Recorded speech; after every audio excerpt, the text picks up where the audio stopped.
Avant que cette vidéo commence, si t'aimes ce qu'on fait sur cette chaîne, n'hésite pas à liker, à t'abonner et à commenter en fin de vidéo. Bonjour à tous, on se retrouve aujourd'hui pour parler de Oshinoko. On n'en a jamais parlé sur la chaîne. J'ai maté la saison 1, grosse claque. Je vais vous expliquer très vite fait le procédé. J'ai vu très récemment, je crois que c'était les ventes du mois de juillet du coup, il me semble que Oshinoko était top 1 des ventes au Japon. Ou alors elle était dans le top 3, mais il me semble que c'était top 1, mais en tout cas voilà, dans les mangas les plus vendus, j'ai en mode putain, enfin, je connaissais de très très loin, j'avais entendu quand ça avait fait du bruit à l'époque, j'étais en mode ça se vend de ouf au Japon, je vais aller voir. Donc c'est ce que j'ai fait, je suis allé voir l'épisode 1, et quelle claque j'ai pas pris en regardant cet épisode 1. J'avais entendu à l'époque que justement ça avait fait beaucoup de bruit, parce que justement l'épisode 1 était très choquant. J'y suis allé en mode je ne savais rien, aucun spoil, rien, j'y suis allé, je regarde le premier épisode, et là je suis en mode ok, dans ma tête c'est mon raisonnement tout seul, je me suis biaisé tout seul, c'était excellent, mais j'étais en mode, bah, je comprends pourquoi ça marche autant au Japon. Voilà, épisode 1, on voit la situation de Ai et tout, ça tire beaucoup sur le monde des idoles, etc., comment elles sont exploitées, les mensonges, on voit que Ai c'est un perso qui ment beaucoup au début. Voilà, j'étais en mode, c'est pour ça que ça marche aussi bien. Les idoles au Japon, c'est très coté. Je me suis dit, c'est un peu un sujet sociétal, ça tire dessus, donc au Japon, ça marche aussi bien. Donc je regarde l'épisode et tout. Voilà, je vais spoiler, du coup, vous en doutez bien. J'arrive à la fin et elle meurt. Absolument pas prêt. Je n'étais absolument pas prêt. Comment vous dire que j'étais en mode, mais aïe, on la voit partout.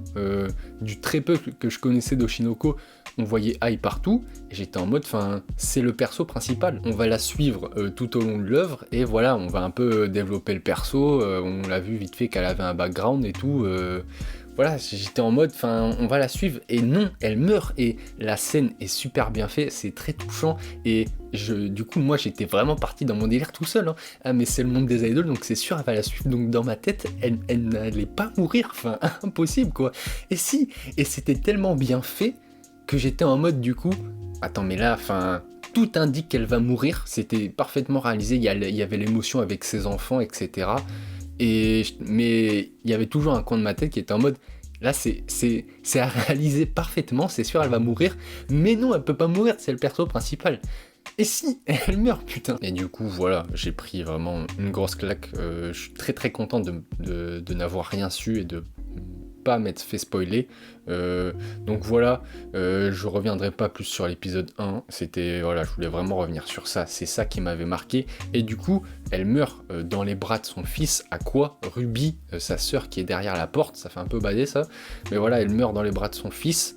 Et elle leur dit avant de mourir, toi Ruby, tu deviendras une grande chanteuse, danseuse, idol en gros, et toi acteur, tu seras, et toi à quoi tu seras un formidable acteur. Mais du coup, elle meurt, comme je l'ai dit 50 fois, et à quoi qui se dit, ok, je vais retrouver le meurtrier, et je vais le buter. Donc à quoi, à partir de là, qui devient très bresson, on va le voir dans la suite, et du coup, moi j'étais en mode, bah, pas du tout, ça va pas être sur les idoles et tout, là maintenant c'est bon, on va suivre à quoi qui va vouloir buter l'assassin de sa mère, et oui mais non, en fait, sur cette saison, on s'est entremêlé, c'est à quoi qui veut venger sa mère, mais pour ça, bah, il va devoir un peu s'insérer dans le showbiz, parce qu'il sait que le meurtrier de sa mère est dans le showbiz, c'est peut-être son père même, et donc indirectement, pour accomplir sa vengeance, on va rester dans ce domaine un peu des réseaux et d'internet, et voilà, cette saison 1, ça tire vachement sur ça, donc au final, ça tire un peu quand même, voilà, sur tous ces bails-là. Donc là, je vais revenir un peu sur, voilà, tout ce monde des réseaux, etc.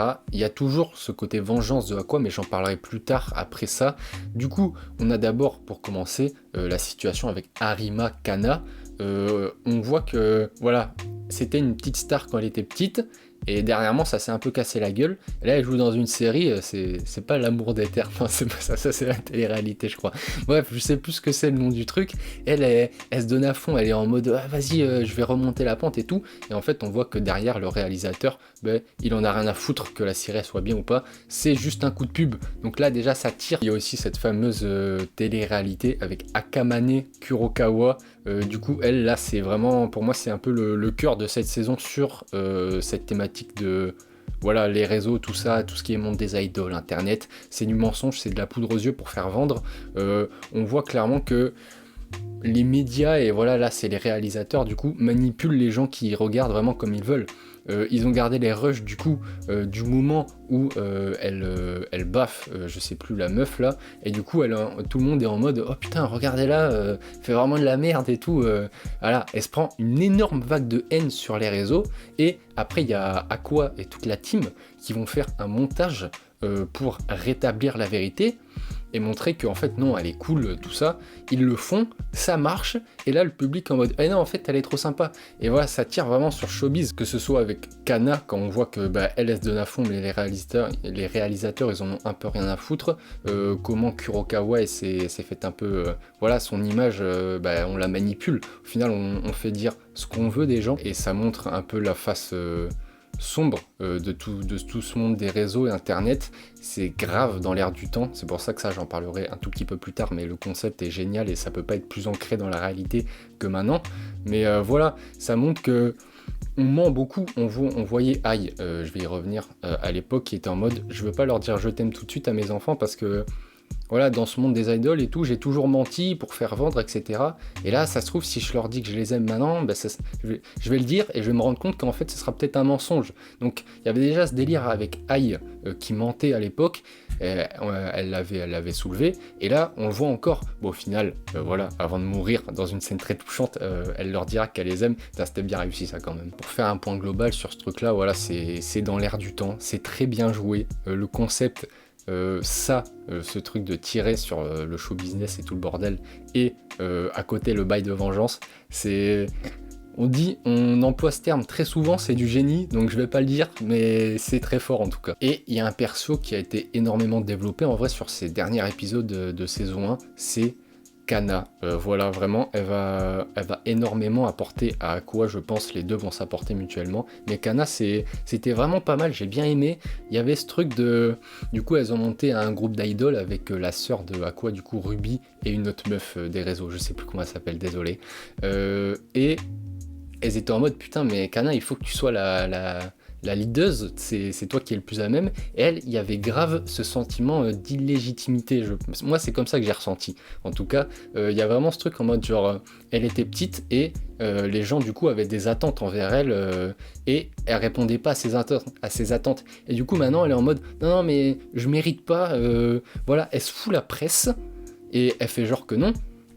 Il y a vraiment ce truc de j'ai chié dans le passé avant, j'ai fait de la merde, et là maintenant, vous voulez me refoutre ces responsabilités, mais je les mérite pas, donc elle est en mode genre, je veux pas. Au final, elle finit par céder, parce que voilà, c'est un peu un running gag en mode elle a encore cédé, et vient du coup le moment où elle devient leaduse, et elles vont se produire sur scène, et avant le concert, j'appelle ça un concert, je sais pas si on appelle ça comme ça, mais avant qu'elle monte sur scène, elle fait genre de cacher tout ça et tout, et Ruby vient la voir, elle est en mode oh putain, toi aussi t'as le track, donc bon, Ruby l'a cramé, et là elle s'énerve un peu en mode vous me faites chier, moi c'est pas ma place, c'est pas ce que je veux faire. Et en fait voilà, elle sous vachement la pression, elle a ce sentiment de c'est pas sa place, elle mérite pas ce truc parce qu'avant elle a merdé, donc pourquoi elle réussirait maintenant. Et Ruby en fait qui va la faire redescendre complètement, elle veut dire mais pour moi t'es pas, voilà, je mets pas des attentes sur toi de malade, enfin t'es comme moi, t'es une meuf normale, vas-y viens on y va ensemble, let's go. Puis avec Kana, j'ai l'impression aussi qu'il y a un bail de... Elle a le sentiment de... Elle manque de reconnaissance. Elle le dit quand elle était plus petite, elle attendait toujours que les gens la félicitent, et ça arrivait pas forcément. Et en fait, ce qui va se passer, c'est que c'est Aqua qui va lui apporter ce truc, et c'est pour ça que je dis que les deux persos s'apportent mutuellement. C'est que Aqua, du coup, il est devenu un peu bresson au fil des années, vu que sa mère est morte, la vie l'a endurci et il a un peu changé, mais au contact de Kana, il devient un peu plus... il redevient un peu comme avant, un peu plus doux, et Kana, ce manque de reconnaissance un peu qu'elle a et tout, Aqua lui apporte. Et du coup, on voit ça pendant, je vais rappeler ça le concert, elles ont des petites lights en fait, et il y a une jaune, une rouge et une blanche, et tu prends la light et en fait les fans en face, ils prennent la light de celle qu'ils préfèrent, et du coup ça fait que si t'as pris la jaune et qu'il y a que du jaune dans le public, c'est que tout le monde te kiffe à toi, en gros c'est ça. Et tout le monde avait des lights jaunes surtout et un peu rouges, et Kana elle avait la blanche, et personne avait la blanche, donc elle était en mode encore putain tout le monde s'en fout de moi, c'est pas ma place, ces deux là à côté de moi, elle brille et tout, enfin bref, elle se sentait vraiment pas à sa place. Et il y a un gonze, ça m'a fait rire, c'était trop fort, qui Lui, bon, il avait les 3, mais il avait aussi la blanche dans une main. C'est un peu symbolique, il avait les 2 autres dans la même main, tu vois, juste la blanche dans une main. Et il dansait au fond, à fond et tout. Et c'était à quoi ce mec? Ça, c'était trop bien, putain. Et Kana, du coup, qui est en mode, putain, si, en fait, il y a un mec qui est là pour moi. Et c'est à quoi? Et du coup, on se souvient de la conversation qu'elles avaient eue juste avant la veille du concert. Ruby, du coup, la sœur d'Aqua, qui parlait du coup de sa vie antérieure. C'est vrai que ça, je n'ai pas précisé au début, mais en gros, Aqua et Ruby avant, Aqua était docteur et Ruby, elle allait mourir. Voilà, simplement, c'était une enfant qui allait mourir. Et dans leur vie antérieure, du coup, Ruby qui dit. Moi, avant, ma vie, c'était un peu de la merde, vu que j'allais mourir, logique. J'étais enfermé dans ma chambre, mais quelqu'un m'a sauvé. Et mon premier amour, elle parle de premier amour, et le premier amour, c'était du coup le docteur à l'époque qui lui apportait un peu du soutien, et ce docteur, c'était ni plus ni moins que son frère de maintenant, Aqua. Bon, il n'y aura pas de relation amoureuse, c'est mort, ils feront pas ça, c'est sûr, mais voilà, je pense que tout connement, ça va vraiment être une relation fraternelle. Voilà, Aqua, le grand frère qui va aider sa sœur, il l'avait déjà aidé dans sa vie antérieure, en tant que relation patiente-médecin, et là, il va l'aider en tant que grand frère, on en reparlera juste après de ça. Mais bref, elle parlait de ça, et du coup Ruby qui disait c'était mon fan le plus inconditionnel, un truc comme ça. Et Amane, non, Kana, je crois que c'est Amane Kana son blaze. Kana qui dit putain moi aussi j'aimerais bien avoir un fan. Et voilà, pour revenir à ce qu'elle disait vraiment, j'espère que je vous ai pas perdu sur ce coup-là, elle a trouvé son fan, c'est Aqua, et elle le dit je vais faire de toi mon fan. Donc voilà, j'espère que je vous ai pas perdu, je me suis un peu emmêlé les pinceaux avec cette histoire de Ruby dans le délire de Aqua et Kana, j'espère que je vous ai pas perdu, mais bon, bref, oui du coup, Aqua et Kana qui vont s'apporter mutuellement, c'est pour ça que Kana a été très développé je pense, c'était vraiment pour amorcer ce bail. Aqua qui redevient un peu plus, j'ai pas envie de dire humain, mais un peu moins brosson au contact de Kana, et Aqua qui apporte à Kana la reconnaissance qu'elle veut. J'ai bien aimé aussi du coup parce que Aqua il fait genre d'être en couple avec une meuf, il a fait une télé-réalité avec, et pour garder un peu voilà le follow des fans sur les réseaux, ils font genre ils sont encore en couple, et du coup Kana était un peu vénère parce que elle aime Aqua, et la petite situation où la manageuse dans la voiture elle avait tout compris et qu'elle le débunk devant tout le monde en mode oh je sais pas, mais elle demande ça aussi, ça me fait un peu rire. J'aimerais revenir sur la relation de Aqua et Ruby. Donc voilà, c'est un putain de hasard, mais sinon l'histoire serait beaucoup moins intéressante s'il n'y avait pas ça. Mais voilà, Aqua et Ruby dans leur vie intérieure ils se connaissaient, ils étaient importants l'un pour l'autre, et là ils se retrouvent dans leur nouvelle vie après la réincarnation, frères et sœurs.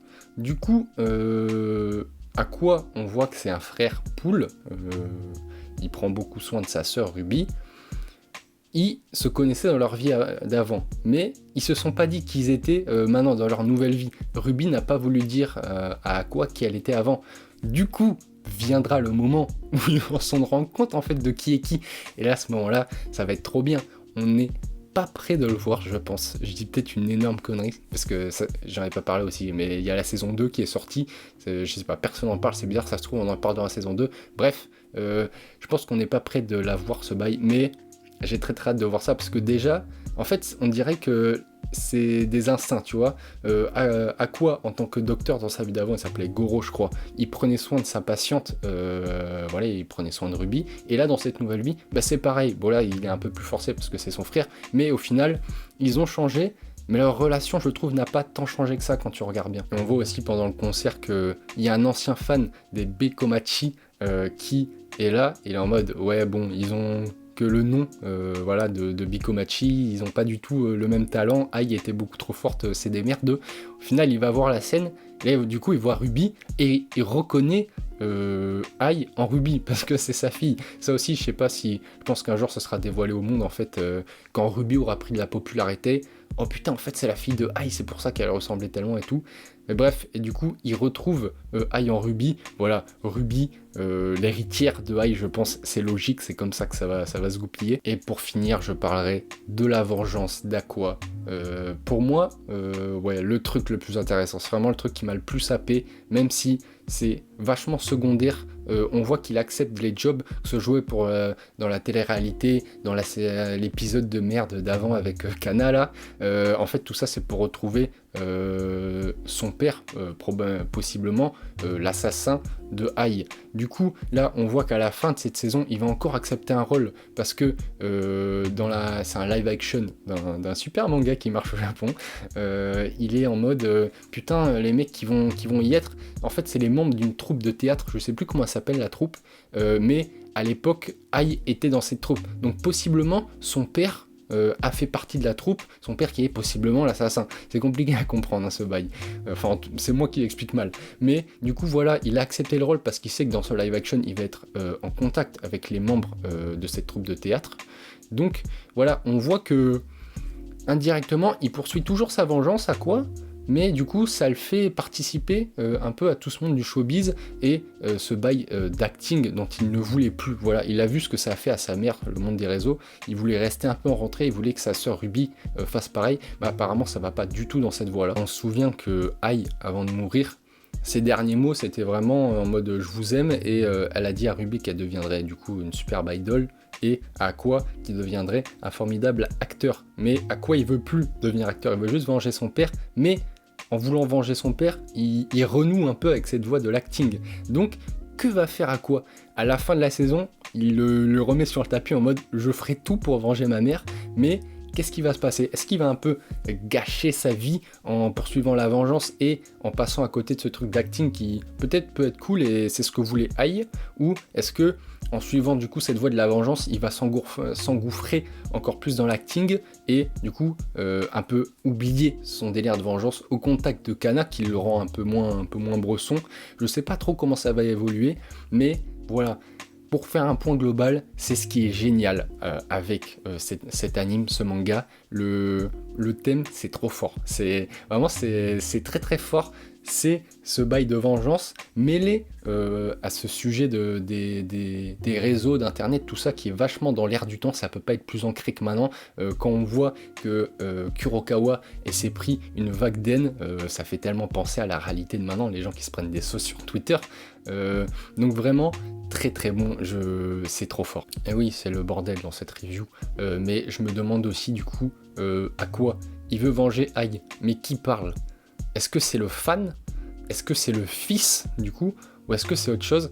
Ça aussi c'est méga intéressant. Qui sait vraiment à quoi ? Parce qu'il veut la venger, pourquoi ? Parce qu'il tenait à elle, mais tenait à elle en tant que fils, en tant que fan dans son ancienne vie, on ne sait pas trop. Mais voilà, j'espère, voilà, comme j'ai dit 15 000 fois que je vous ai pas trop perdu, ça m'a fait kiffer vraiment de faire cette vidéo. Ça faisait un moment que j'avais pas vu un anime comme ça déjà, et que j'en avais pas parlé, parce que des fois je regarde des animes mais j'en parle pas forcément, et là je trouve qu'il fallait en parler. La saison 2 qui est sortie, personne en parle, je sais pas si c'est moi qui ai pas vu, mais je n'ai vu personne en parler. Vraiment, en finissant de mater, du coup je suis allé voir un truc parce que je me posais une question, et là j'ai tapé